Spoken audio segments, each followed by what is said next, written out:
Good afternoon, everyone. I think it's good morning for many of you. But good afternoon. So my son, I'm playing a little bit, trying to be in good relationship with the sun. Can everybody hear me? Just a thumbs up, or yeah, good, good. Um, so I drive people a little bit crazy. I always say I don't usually come with a plan, but I always come prepared. So I did a little bit of writing this morning about our themes, which are both huge in a certain way. And I had to sort of be satisfied with myself to be targeted in a certain way so that we can start with a little bit of something to organize our thoughts around. Jane's uh, Jane will talk later, and Leslie will speak later, and we will, as Leslie said, sort of go in and out, create a braid. Hopefully, it's a braid of intrigue, a braid of evocation, a braid of reflection, of understanding, and that there's something in our voices that is distinct from one another, but also in accord with one another. And there's something about this faculty, including our staff, Christina and Kelly, who are here, in which we are independent and we have our own perspectives and we can tolerate differences, and we have found a way to belong together. So for me, this is a wonderful, spacious place in which I get to be myself. I don't have to come into the room without my humor or without my cursing or without my particular lineage, without my particular peculiarities. And we can withstand each other's strengths and each other's vulnerabilities. So that's sort of what I'm opening with today. I'll tell you so that you're not surprised. I'm going to speak just a little bit, and then I'm going to offer an exercise, which is, I'm tasked today with being the icebreaker. So this morning I thought, well, it's really more like an ice melter, so that we can start easy and we can start slow, because the time goes slowly and then it goes very fast. So we will do a small exercise, and then we will come out of that exercise and we will hear your voices as they interact with us around questions and reflections. So I'm going to go to my notes. I'm going to look away from the camera for a moment so that I can sort of be with words on a page and at least start there. So last time we met in small cohorts. So we did this funny thing where we started separate from one another. And each of the groups had a very different experience. One had a very different experience, but truthfully, we all had really different experiences. And now we are coming together as one group, and we keep finding our belonging, right? Because we belong in different ways to different groups at different times. So today we are finding our belonging all together. Belonging and differentiation, for me, simply put, we can be a part of and also apart from. So that's what those two phrases sort of mean together. Belonging, we become a part of, we find our way to belong to this group, and we are apart from. We don't give up our own particularities to come together, and maybe we begin to tolerate difference with one another in this space. Belonging and differentiation for me are nested inside the theme of falling apart and coming together, because in a sense, this whole time, and really always, but certainly punctuated by the pandemic and certain things that have happened in the social justice movement, have created a sense that our old ways are falling apart. And if our old ways are falling apart, then ways that we belong are also falling apart. Um, so I had written, the things that come to mind are the familiar certainties, the most recent innocences that we have, meaning the moments that we feel we've arrived and now things will be as they are for all time. That's our new innocence. So we move out of the innocence of our original family and we find our way into new innocence, a new status quo, a new certainty in a sense. And when outside forces emerge that are beyond us, we learn quickly that our old innocences have no place in the new formation.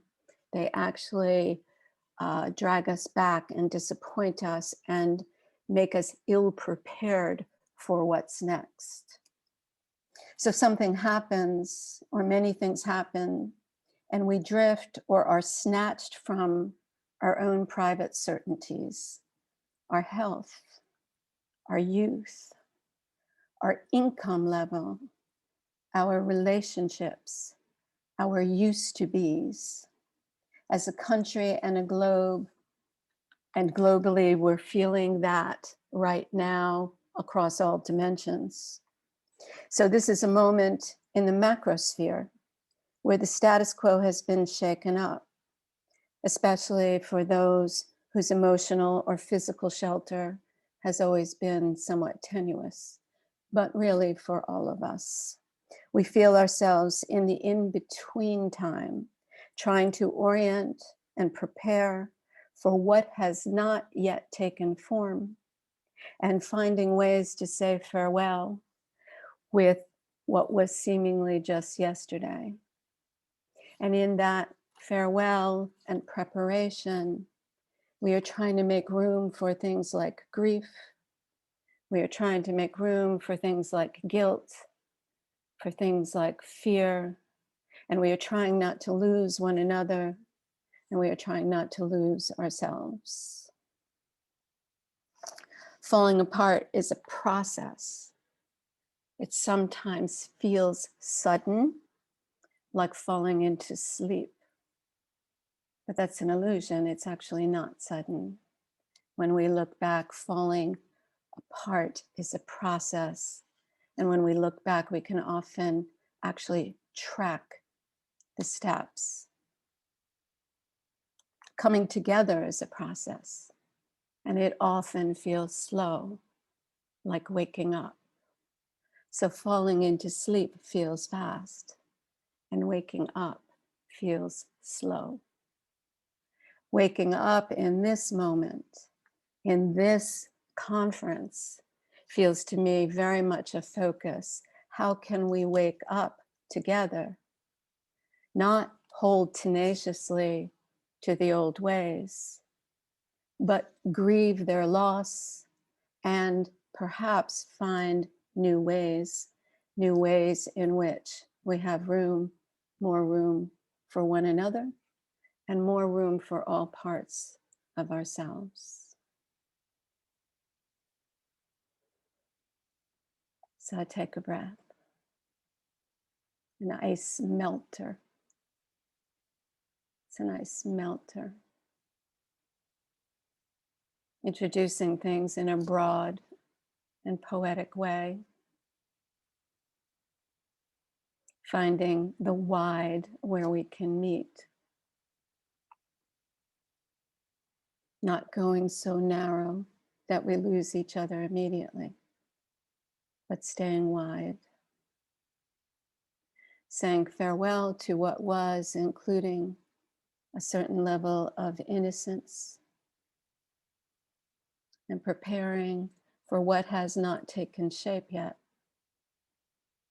And perhaps finding new ways to be with each other, agree to our differences.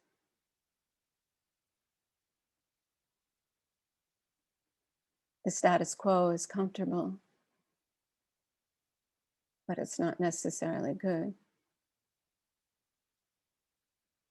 And even as people talk about going back, returning to all of that stuff, there's a part of me that's like, oh, yes, yes, yes.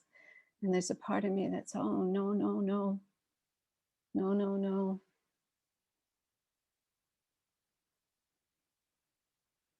So we're looking at emergence. What is in the next? So, with that, first of all, would anybody like to say anything? I always love to hear people's voices. I like my business partner always says, I'm a leader at following. So if there's a voice that needs to be heard right now, please let me hear it. I would love it. I'm a leader at following. Hi, this is Catherine. Hi, Catherine. Nice Hi, to see you. Suzi. Good to Nice see you. I just want to say how much I appreciate you opening with your poeticness and just your style and your ease. And it's just such a lovely way to begin. Thank you. Thank you, Catherine. That's nice. So maybe I shouldn't let anybody else talk then, because that was beautiful. I appreciate it. Okay, so I wonder if you are willing, ready, just to do a simple get together is what I would call it. Simple get together in which I'm going to send you into your favorite breakout rooms, you know, where you're pulled out of the main room and you're gently thrown into a room. And I'd like to do something really simple.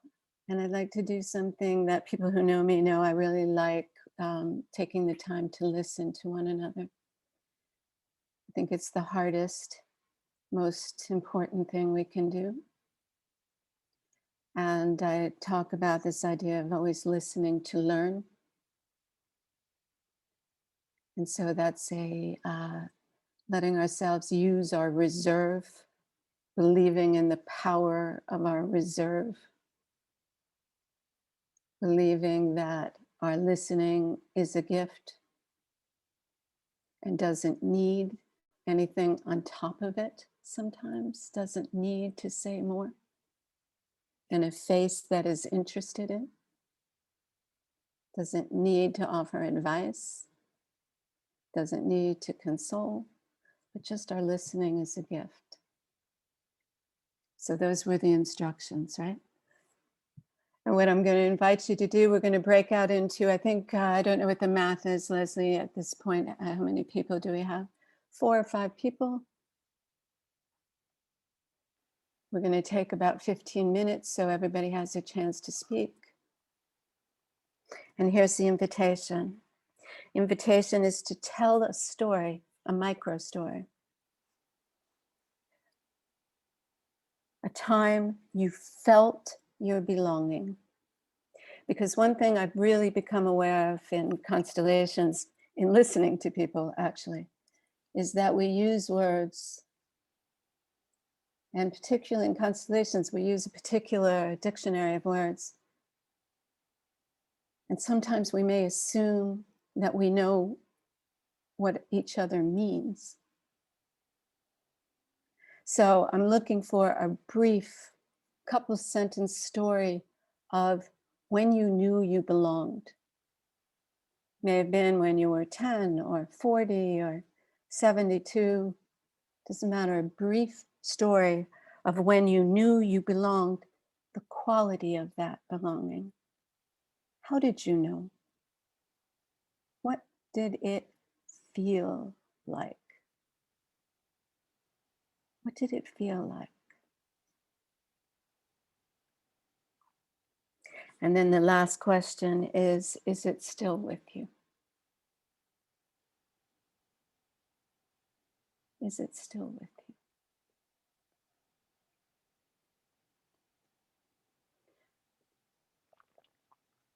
And the listeners will listen.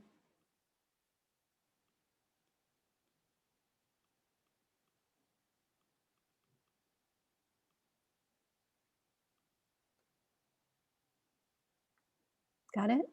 Everybody have the idea? Story of your belonging, how you knew you belonged, what it felt like, and is it still with you? So I'm going to invite everybody to take a breath. Let your mind go where it goes. Maybe even surprise yourself. Maybe even surprise yourself. And let belonging perhaps have 38 meanings or 15.